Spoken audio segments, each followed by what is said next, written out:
Wa ghaslu jami'il abwali wal awrathi wajibun. Mencuci semua kotoran itu semua daripada kencing maupun kotoran-kotoran itu hukumnya wajib. Bapak-bapak yang dirahmati Allah, sering kita anggap kotoran ini yang keluar dari air seni misalnya, kita anggap biasa-biasa saja, bahkan maaf.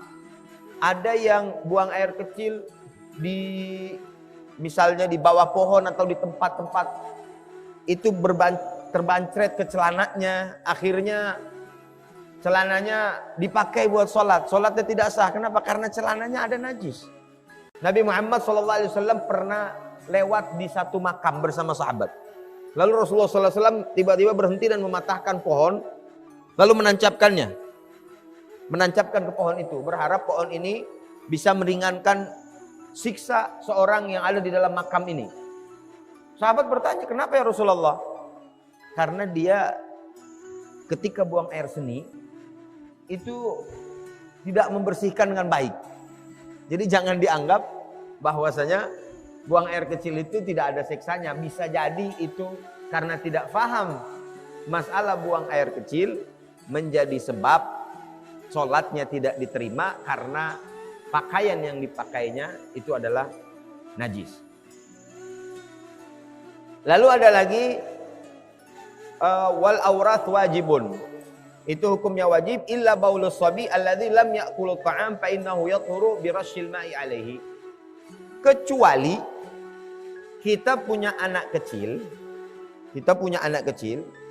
yang masih kecil tidak belum makan kecuali air susu ibunya. Itu bisa dengan cara ambil air dicepretkan saja. Kita menggendong karena pernah kejadian bersama Nabi Muhammad SAW. Jadi dulu sahabat sering membawa putra-putranya, Pak. Jadi kesunahan kita juga, kalau kita punya putra putri, kita minta didoakan. Kita bawakan kepada orang-orang soleh. Barangkali doanya itulah yang menyebabkan diterima oleh Allah, sehingga mujurlah nasib anak kita. Ada seorang membawa putranya kepada baginda Nabi Muhammad SAW. Lalu Rasulullah SAW memangkunya. Dan tiba-tiba membuang air kecil putra itu. Bayi itu. Yang belum makan kecuali air susu ibunya. Lalu Rasulullah SAW hanya meminta air dan memercikkannya saja. Nah, ini bukti bahwasanya air seni dari anak yang masih kecil itu hanya cukup dengan dicepretkan saja. Itu terjadi pada Ummu Qais bagaimana dalam hadis yang diriwayatkan oleh Imam Bukhari dan Imam Muslim. Fa innahu wala yu'fa an syai'in minan najasati illa al-yasir minad dam wal qai. Tidak dimaaf dari sesuatu najis kecuali sedikit daripada darah dan juga nanah. Darah, nanah, najis. Kalau kita sholat ada darah dan nanah, itu sholat kita tidak sah. Kecuali memang darah itu sedikit sehingga dimaaf. Darahnya sedikit, maka itu sholatnya sah dan dimaaf.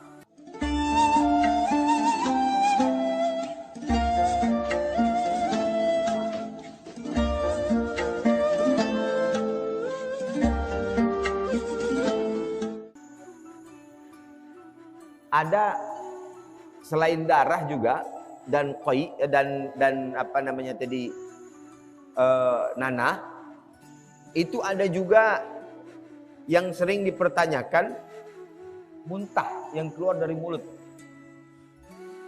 Muntah dan air liur. Ini kadang-kadang di masjid ada yang tidur di masjid nih. Nah, yang tidur di masjid itu baiknya tidak tidur di sejadah.